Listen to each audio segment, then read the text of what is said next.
Hello, Aashish. Welcome to Kansas. How does it feel to win so many awards and nominations and have so much support for your first Canadian feature? Totally unexpected. When we were making the film, I had no idea that we'd win any awards at all.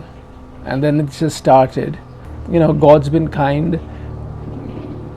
First few awards, 10, 20, 30, 40. And now it's kind of sinking in, and of course it feels good, but it's motivating, it's encouraging. It gives you that feeling that you want to do something more, you want to do something more meaningful.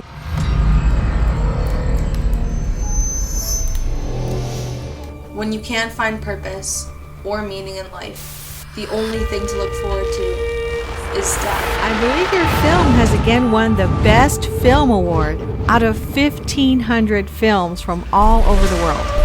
Wow, that must be an awesome feeling. I'd like to thank the Universal Film Festival, especially Ben and Regina and Kiki.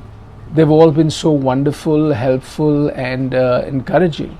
I hope I get another opportunity to come here and spend more time with the festival, with people here, and I feel totally humbled and grateful.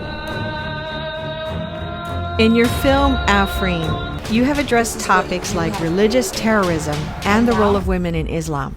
What inspired you to make a film on such a dark and contentious topic? I just want to kill them. Kill them all! I had just moved to Canada, Vancouver in 2013, and saw news that there is a radicalized Canadian. Do you know that one person has been shot in our nation's capital? Michael Zehaf Bibo, who walked into the Parliament House with a machine gun. Now, a place like Canada, which is kind of the most peaceful place, has the nicest and the most, generously humane and loving people. Now, for somebody to actually come and attack and take a machine gun and do these kind of violent activities, that's something that bothered me. That's something that made me feel that if it can happen here, it can happen anywhere. And that, I feel, was the germ. That's how we started the film. And me and my writer, Mike, we just kept working. And after, I guess when he may have wanted to give up, and that's when I said, yes, I think we do have a good script and we should shoot.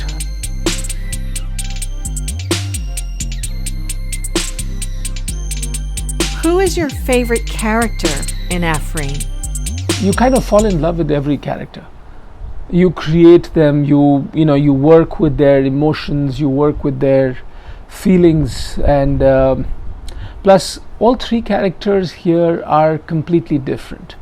AFREEN, the main character, she is someone who portrays you and me, a person who is completely confused and doesn't know whether what these Muslim preachers, the radicalized preachers, what they are telling her, guiding her, is that right? Or what her gut, what her heart says, is that right? And I feel that's a general, step one conflict that all the wannabe terrorists unfortunately are facing. And then it depends on who wins. And on that note, I feel Tariq, who's our third, but I feel one of the most important character and the catalyst which brings in love in between terrorism, love against all situations. And he's the one who actually, brings in the positivity, the vibrance, the reason to motivate and to live. So I guess that's the character I love. and Kyle has played that beautifully.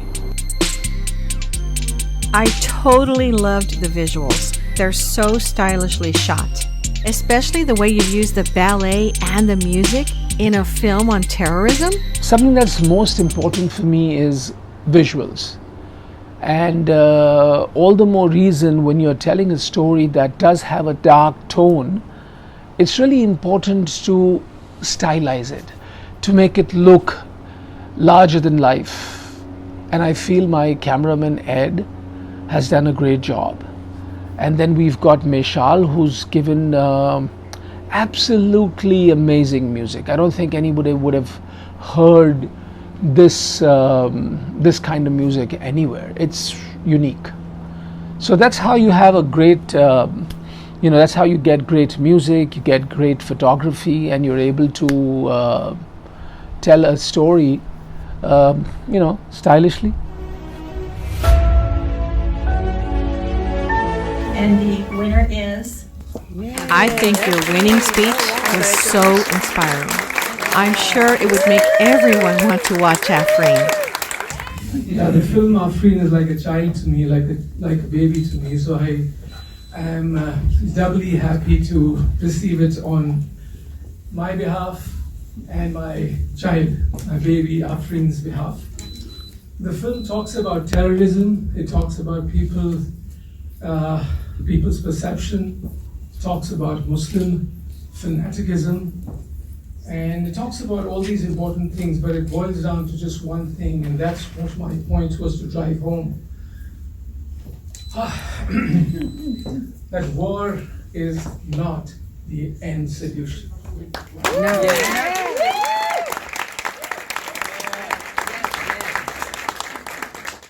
I wasn't expecting to win, so I never worked at a winning speech as such. But so whatever I kind of went up and said just came from my heart. And I totally, genuinely believe that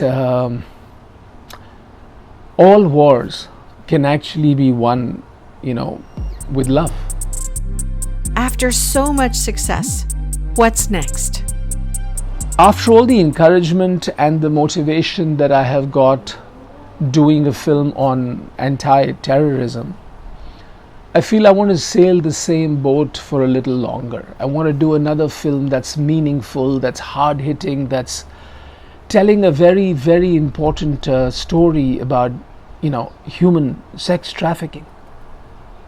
Unfortunately, today, most people think, it's not happening here. It's happening nowhere around me. It's happening maybe far away somewhere, in Asia or Thailand or wherever. But what they need to understand is that no, it's $1 billion+ business, and I hate to call it business, but it is $1 billion+ business where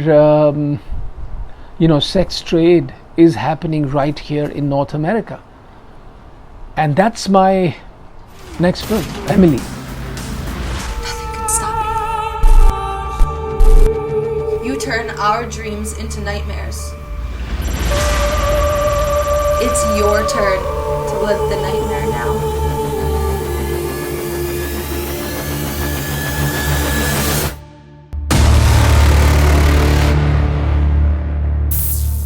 Thank you so much.